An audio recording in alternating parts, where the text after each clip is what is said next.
first moving into this place. Naomi and I were moving in here, and it's been quite a treasure to have them as friends and colleagues, but also to see the amount of work they put into this.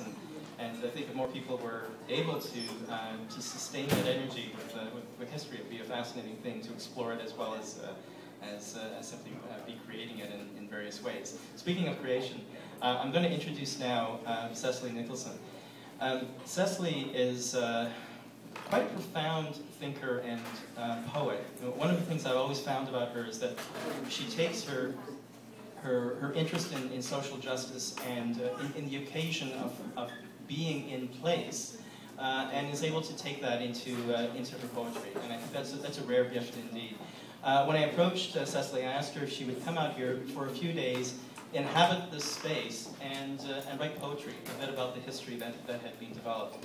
And she was quite gracious in accepting that. She has one book of poetry out called Triage, but she has another book that she's just produced over the last couple of days, amazingly.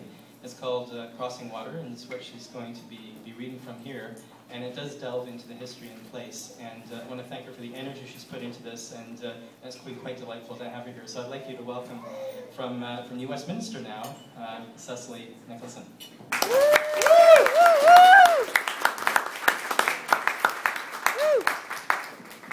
Oh, thank you, Usha. Can you hear me well enough in the back there? I was having a bit of trouble hearing you right on camera. And happy birthday. It's a good road trip out here. Folks, thanks for having me, Usha. Thank you for that lovely introduction and for your hospitality and your invitation. You got a real nice city here. And let's see. Maybe if I could begin with the acknowledgement of territory. Chouette. I'm learning how to say it. And also just a thank you to the Centre for Innovation and Culture and the Arts in Canada. Just a quick note, so I've been embedded in this building for 3 days and wandering your neighborhood, and it's a great coffee shop here to hang out. I've also been reading a lot, and I'm indebted to this text, and the poetry that I've created is indebted to a couple of things. So first of all, the novella or novel written by Ashok Mather, The First White Black Man. Also, some of your historical documents available in your archives, with John Fremont Smith, so titled by Mary Balfe. A wonderful book by Dion Brand, No Burden to Carry, and some poetry. Paul Lawrence Dunbar, Derek Walcourt, and James Weldon Johnson. Crossing Water.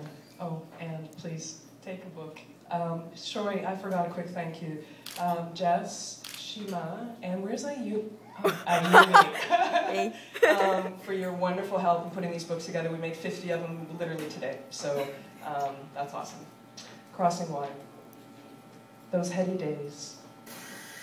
On the centenary occasion from the Fremont block for the lives of daughters who are distant, black, from the islands, trade winds, path, track, or tack, new boats, little mo, salt right, come yeah, we must articulate, island arch, the peopled arpeggio, one star by one sea, by boat, in time train.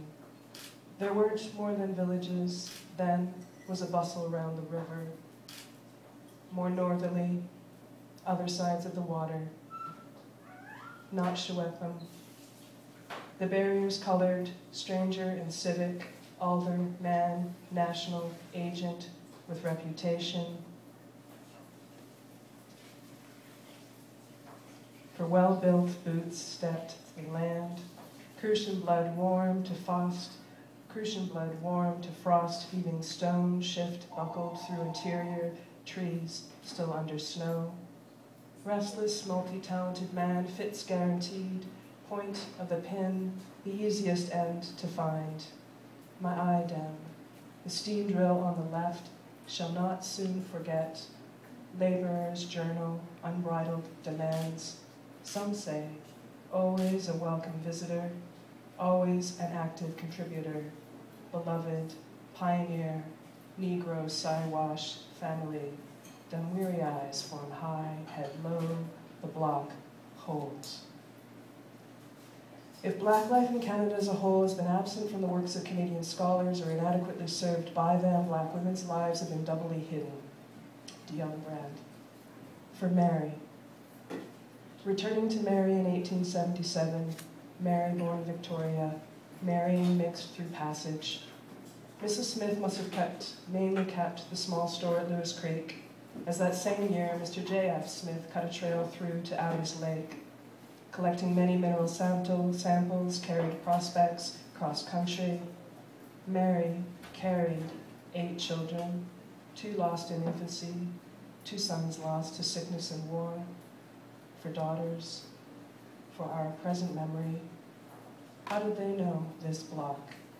Peers through leaded glass of neighboring shops, befriend crying girls northerly or easterly. Mary, very talented, trained performers for celebrations, concerts, the social. Mary, her presence through 50 years, a golden anniversary, golden wreath, the music, here, still memory. Prospects. Upriver, high-grade mica crumbs near Tete Jaune, cash carried back with pack, train of horses covering 240 miles from the mine to be split or delaminated thin as windows and stove doors and lanterns.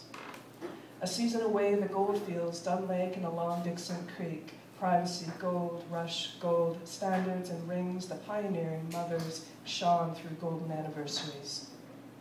Found coal at Chuchawa, transport again proves difficult, claims the mouth of Clearwater, camp, coal, house, company stores, total, black, the over, burden, carbon, emissions, the slow release.